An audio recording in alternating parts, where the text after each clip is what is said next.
Eh bien, pour ceux qui ne me connaissent pas, je fais 1m80, je pèse 90 kg, je chausse du 43 même en préservatif. Je suis né à Djamé, j'ai grandi à Bobo et j'ai grossi à Abidjan. Monsieur le maire de Treichville, vous savez qu'Adama Daïko a décidé de faire la politique parce que certains politiciens en Côte d'Ivoire faisaient la comédie à notre place. Maintenant qu'ils sont retournés en politique, moi je suis revenu en comé. Me voilà ce soir au Festival du Rire. Ce festival que nous aimons tant, organisé par le district d'Abidjan. Monsieur le gouverneur, merci beaucoup. Vous êtes un de mes grands militants. C'est ce que les gens ne savent pas. Acclamez pour lui. Il faut applaudir les gars. C'est l'occasion d'applaudir. Adama Daïko en son temps avait dit aux Ivoiriens que depuis qu'il a commencé à faire la politique, il a constaté qu'il y avait 3 générations de politiques. D'abord la première génération, les tontons du PDCI RDA, Parti démocratique de Côte d'Ivoire, parti né dans un maquis à Treichville, qu'on appelle l'Étoile du Sud. Les tontons du PDCI à l'époque, je connais un, il a tellement dit au PDCI que sa carte d'identité, ils ont écrit profession, PDCI RDA. Les tontons du PDCI étaient toujours bien habillés. Ah ouais, avec Oufou de Boigny, vraiment, c'était le style et la classe. Et les tontons du PDCI prenaient le temps pour marcher. Voilà comment ils marchaient. Fatigués mais résistants. C'est eux qui ont dit qu'on est jeune de 7 à 77 ans. Donc le maire Amicha, il est très jeune au PDCI. Mais quand tu es derrière tonton de PDCI, il dit tonton, il dit oui mon petit, ça va. Non, c'est pour te dire que tu as un peu de 1000 francs qui est tombé. Il dit ah bon, mon petit prends. Ça fait 40 ans que nos mains dans le pays, là, prends ça. Et en 99, premier coup d'état sans effusion de sang, voici les tontons de la deuxième génération, les militaires qui arrivent au pouvoir. Quand il dit vieux père, il dit ouais mon petit, qu'est-ce qu'il y a, parle vite là. On n'a pas le temps, on est venu pour balayer là. Non, c'est pour te dire que tu as un peu de 1000 francs qui est tombé. Il dit ah bon, fais la monnaie. Tu prends 500, tu me donnes 500 parce que chacun est venu se cher. Ah, après mes amis sont arrivés. Les tontons de la troisième génération. Ah non, ils étaient tous en chemise, pas une manche longue. Ils garaient les véhicules tous en position de départ. On appelle ça position FPI, prêt à décoller. Quand il dit vieux père, il dit oh mon petit, on dit quoi? On maîtrise la situation là. Il dit ah vieux père, tu as un peu de 1000 francs qui est tombé, hein? Il se retourne en vitesse. Il dit vieux père, t'as vu non? Il dit quoi? Mon petit, viens. Qui a pris mes 2000? Tu n'as pas trouvé les 2000, tu as eu problème. Mais à l'heure où je vous parle, nous avons les tontons de la 4e génération. Ils viennent d'arriver. Et avec ceux-là, mon vieux, c'est quand ça tombe que tu vois pour lui c'est tombé. Yeah! Les gens qui étaient fans de chez toi avant. Tu as ramassé la main des petits du là, tu as menti. Et ils portent culotte jean pour faire slip et puis mettre l'argent dedans. Donc ça a 2 doigts, il enlève. Ça va tomber comment? On va les acclamer très fort, la 4e génération. Hey, tiens! Bon, je sais que vous connaissez le générique. Dolo, Adama, Adama. Voilà, donc on va chanter comme ça, la musique va suivre. Et puis j'ai des petites paroles intéressantes pour tout le monde. 1, 2, 3. Alors, non, attends d'abord, on fait une petite répétition. 1, 2, 3. Dolo, Adama, Adama. On peut chanter en bas les mains, les amis. C'est un festival de paix et de rire.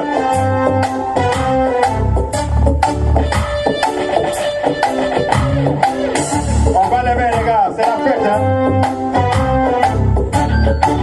Tout le monde chante, tout le monde chante, tout le monde chante. Dolo, Adama. Ivoirien, mes chers compatriotes, tu baisses un peu la musique. Mon grand-père disait à mon père, l'oiseau vole, l'homme vole. Quand l'oiseau vole, il fait son nid. Mais quand l'homme vole, il nie les faits. Espérance de vie d'un Chinois, 100 ans. Espérance de vie d'un portable chinois, 100 jours. l'assiette de marguerite ne devient pas rouge en un seul jour. L'expérience, la science et le gain demandent du temps. On va les mettre, les amis. Est-ce qu'on peut chanter ensemble? Tout le monde. Dolo, Adama. Ok, merci beaucoup, merci beaucoup. DJ, merci. Alors, je ne sais pas si vous avez le numéro de téléphone du président Ouattara. Monsieur le maire, si vous pouvez appeler le président Ouattara, dites-lui que Adama Daiko a besoin de ses 20 millions. Alors, petit amusement, il voulait faire, ils ont bloqué mes 20 millions. S'il ne peut pas donner, il n'a qu'à donner un peu. Voilà, un peu, là, ça va faire 20 d'ici la fin de l'année. On dit, mais Daiko, il s'amuse, lui va gagner l'élection là, comment? Quelqu'un qui n'a pas les moyens de faire campagne, faire casquette, t-shirt, il va gagner comment? Il dit, mais vous là, c'est course, c'est l'arrivée qui compte. Donc, il faut aller voter. C'est là-bas on choisit le président. Donc, Adama Daiko a pris ses dispositions. Il y a un vieux du là qui est rentré, il est allé voter. Quand il est sorti, il dit, Alassane voté. Ni Salabi de Aligine. Que si lui meurt, il rentre au paradis parce qu'il a voté son candidat. On dit, mais tu as voté Alassane? Ah, non, voté que. On dit, bon, il est où? Sur le bulletin de vote là. Il est atteint. Alors, Madrid, comment là? C'est pas lui qui a porté les bobos blancs avec chapeau là. On dit, vieux lui là, bon vieux, ça c'est Adama Daiko. Il est là, Adama Daiko quand trompé. C'est comme ça, j'ai fait un peu, il y a eu pour moi. Et puis, j'ai pas été dernier. Donc, on va m'acclamer très fort, s'il vous plaît.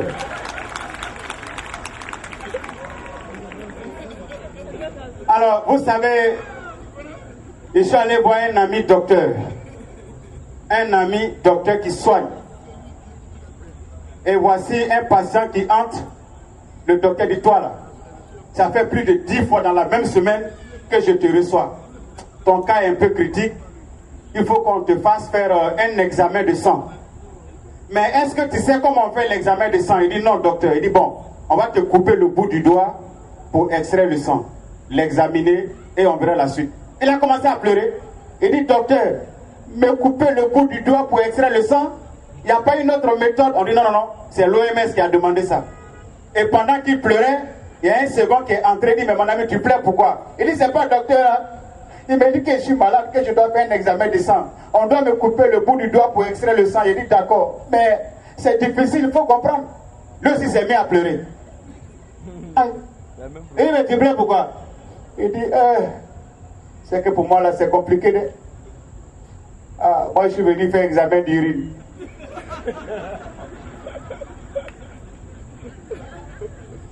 Ceux qui ont compris, applaudissez pour vous-même. Parce que vous savez, l'humour, c'est la subtilité, c'est pas tout on dit. Vous voyez Trècheville. Trècheville, c'est une commune qui est très spéciale. Moi, Adama Daiko, je suis le seul qui a fait l'école coranique parmi tous les candidats aux élections présidents. C'est la meilleure école au monde parce qu'on passe en classe supérieure le même jour.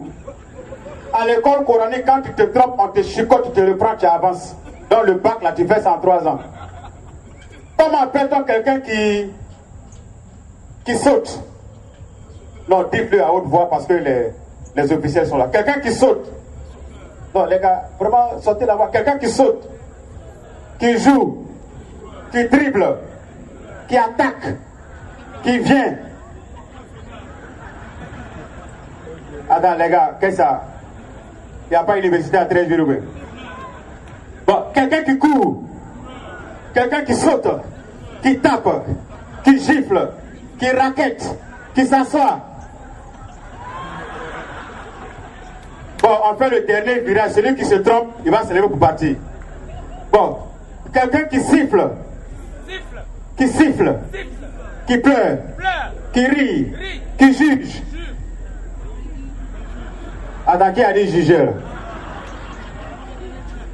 Monsieur le maire, dans la commune de Trècheville, vous avez un citoyen que vous ne connaissez pas. Lui, c'est quelqu'un, quand il veut boire, quand il veut se mettre d'ail, il va soit à Yopougon ou bien à Port-Boué.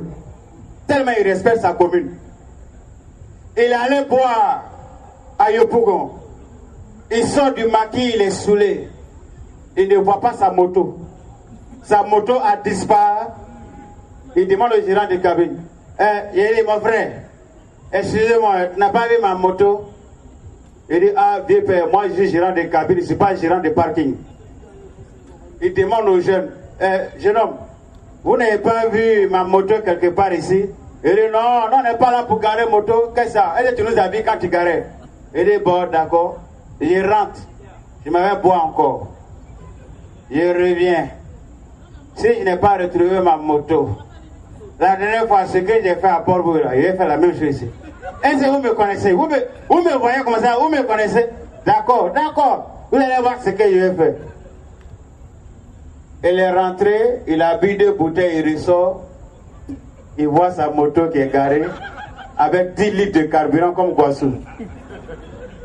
Il dit, vraiment, vous avez la chance, vous les jeunes de maintenant. Sinon, c'est que j'allais vous montrer là. Et puis, il dit, tu allais faire quoi? J'allais faire ce que j'ai fait à Port-Bouille, mais à Port-Bouille, tu as fait quoi? À Port-Bouille, quand ils ont volé ma moto, ben, j'ai marché pour aller à Tréville.